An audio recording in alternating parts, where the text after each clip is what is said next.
আমরা কি এখানে কান্নার জন্য এসেছি? আমরা এখানে কিসের জন্য এসেছি?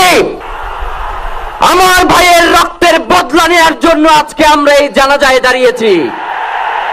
প্রিয় ভাইয়েরা, আজকে কবি নজরুলের যে বিদ্রোহী দুটো লাইন, যাকে ওসমান হাদি তার আদর্শ মনে করত, আমি চির বিদ্রোহী বীর, বিশ্ব ছড়ায় উঠে আজি একা, চির উন্নত শির।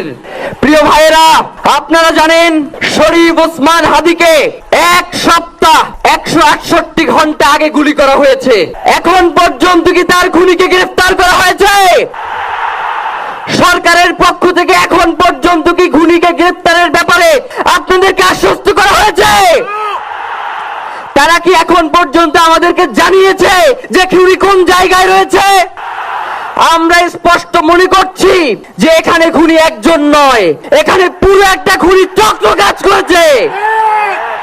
আমরা ইনকিলাব মঞ্চ এবং তার পরিবারের পক্ষ থেকে আপনাদেরকে জানিয়ে দিতে চাই, খুনি, খুনের পরিকল্পনাকারী, খুনের সহায়তাকারী এবং পুরো খুনি চক্রকে বিচারের আওতায় নিয়ে আসতে হবে। এবং আগামী 24 ঘন্টার মধ্যে স্বরাষ্ট্র উপদেষ্টা এবং সহকারী উপদেষ্টা খোদাবক তাদেরকে জনতার সম্মুখে এসে তারা এই খুনের ব্যাপারে গত এক সপ্তাহ ধরে কি পদক্ষেপ নিয়েছে তা জনসম্মুখে জানাতে হবে।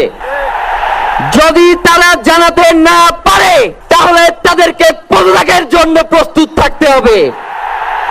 আমরা ইনকিলাব মঞ্চ কোনোভাবে এই শরীফ ওসমান হাদির রক্তকে বৃথা যেতে দেব না। আমরা ঘোষণা করতে চাই, শরীফ ওসমান হাদির রক্তের মধ্য দিয়ে বাংলাদেশ ইনসাফ কায়েম হবে।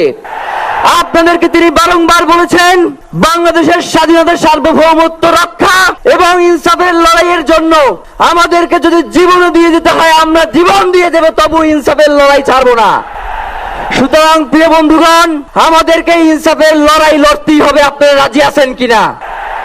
এবং সেই সাথে আমরা আরো বলতে চাই, সিভিল মিলিটারি ইন্টেলিজেন্সের মধ্যে ঘাপটি মেরে বসে থাকা আওয়ামী দোসরদেরকে চিহ্নিত করে গ্রেফতার করতে হবে। হয় বাংলাদেশের স্বাধীনতা, সার্বভৌমত্ব থাকবে, বাংলাদেশের ইনসাফ কায়েম হবে, নয়তো আমরা বাংলাদেশের জন্য রক্ত দেওয়ার জন্য সবাই প্রস্তুত রয়েছি।